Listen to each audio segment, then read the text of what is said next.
Hello everyone, আসসালামু আলাইকুম। তো ঈদের পরে মায়ের বাড়ি বেড়াতে আসছিলাম, তারপর সব বোন এক জায়গা হয়েছি আমরা। তো আজকে আমরা ভাবছি চটপটি বানাই খাবো। তো যেই ভাবনা সেই কাজ, সবাই মিলে আজকে চটপটি বানাই খাচ্ছিলাম। আর এদিকে আমার ভাইয়ের মেয়ে আর আমার বোন আম শক্ত বানাচ্ছিল। তো এটা নিয়ে আমরা হাসাহাসি করছিলাম। তারপর আমার ছোটো মার বড় মেয়ে, সে হচ্ছে জামা বানাইতে দিয়েছিল দর্জির কাছে, সেটা এনে দেখাচ্ছিল। তারপর এদিকে আমি সব খড়গুলো রেডি করে নিলাম, চটপটির যা যা দরকার। তো এদিকেও দেখাচ্ছিল, দেখ আমি গলার ডিজাইনটা এটা দিছি, তারপর পায়জামা এটা দিছি। তারপর ও শুধু পায়জামা টাইট হয় সেটা নিয়ে হাসাহাসি করতেছিল। তারপর আমি এখানে একটু দেখা শেষ করে চটপটির দিকে চলে গেলাম বানানোর জন্য। তারপরে আমি এখানে হচ্ছে পরিষ্কার পানি দিয়ে গাবলাটা ধুয়ে নিয়েছিলাম প্রথমে। তারপর প্রেশার কুকারে হচ্ছে বুটটা সেদ্ধ করতে দিয়েছিলাম, তারপরে সেদ্ধ হয়ে গিয়েছে। সেটা এখন হচ্ছে আমার ভাইয়ের মেয়ে বলছি, তুই হচ্ছে গাবলায় ঢেলে দে, কারণ আমার কোলে আমার ছেলে আছে, অনেক জ্বালাচ্ছে, সে কাজ করতে দিচ্ছে না। ওই জন্য ওদেরকে দিয়ে আর কি বানাচ্ছিলাম চটপটি। আর আমি আয়নবাবুকে নিয়ে বসেছিলাম। তারপর এখানে আমার ভাইয়ের মেয়ে বুটটা এখানে ঢেলে দিল। তারপর আমার হচ্ছে ঋতু এখানে শসা কাটতেছিল। তারপরে একে একে যা উপকরণ দরকার সেগুলো আমার ভাইয়ের মেয়ে এখানে মিশাই নিবে। ওর নাম হচ্ছে রুকাইয়া। তারপর ও এখানে সেক্সি মেশিনে আলু হচ্ছে কেটে নিচ্ছিল। তারপর আমি বলছি এক সাইড করে কাটে, সুন্দর করে সাজালে সুন্দর লাগবে আর কি।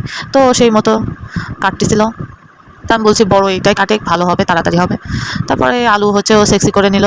তারপর এখানে হচ্ছে ডিম সেক্সি করতে হবে, একে একে সব কিছু উপকরণই দেওয়া হবে। তো গরুর গোশ এখানে আমার আব্বু কিনে দিছে, সেটা হচ্ছে পিতু নিয়ে আসছিল, নিয়ে আসলে আমার বড় বোনের কাছে দিচ্ছিল। তো সেটা ভিডিও করছিলাম বলে ও হাসতেছিল। তারপরে গরুর মাংস খাইতে খাইতে ঈদের ভিতরে আমরা সবাই একদম বিরক্ত ধরে গেছি। বললাম কি খাওয়া যায় বল, তো গরুর মাংস তো খাসি। তো সবাই বললো একটু টক জাতীয় কিছু খাওয়া যায়। তারপরে আমরা ভাবলাম চটপটি খাইলে কেমন হয়। তো সেটা ভাবতে ভাবতে আর কি আজকে বানিয়ে ফেললাম। আর মায়ের বাড়ি সব বোন যখন একসঙ্গে হই, এত আনন্দ লাগে তার বলার বাইরে। তো সবাই মিলে হাসি আনন্দ করতেছিলাম। আর এদিকে হচ্ছে চটপটিও বানানোর প্রায় শেষের দিকে।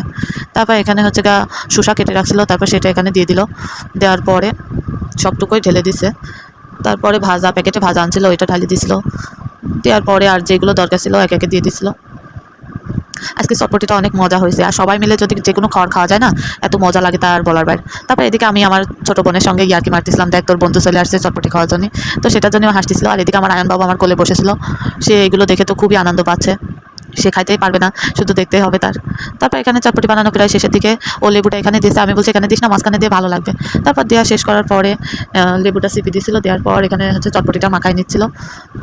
তো লেবু চিপা শেষ। আর এখন কি করছে, চা চামচ দিয়ে মাখাচ্ছে। আমি বলছি তুই পাগল নাকি, এতগুলো চট এখানে ঋতু নিয়ে নিল, নেওয়ার পরে বড় চামচ দিয়ে মাখায় নিয়ে তারপর একে একে সবাই বাটিতে উঠাই দিচ্ছিল। তো আজকের ভিডিওটা এই পর্যন্তই। কার কার কাছে ভালো লাগছে অবশ্যই কমেন্ট করে জানাবেন। আর চটপটি কার কার ফেভারিট সেটাও কমেন্ট করে বলবেন। তো আজকের ভিডিওটা এই পর্যন্তই, সবাইকে জানাই আল্লাহ হাফেজ। তো এখানে কয়েকটা ছবি অ্যাড করে দিয়েছি, সেগুলো আপনারা দেখে নেন কেমন হয়েছে আমাদের চটপটির পিকনিক। সবাই জানাবেন। আল্লাহ হাফেজ।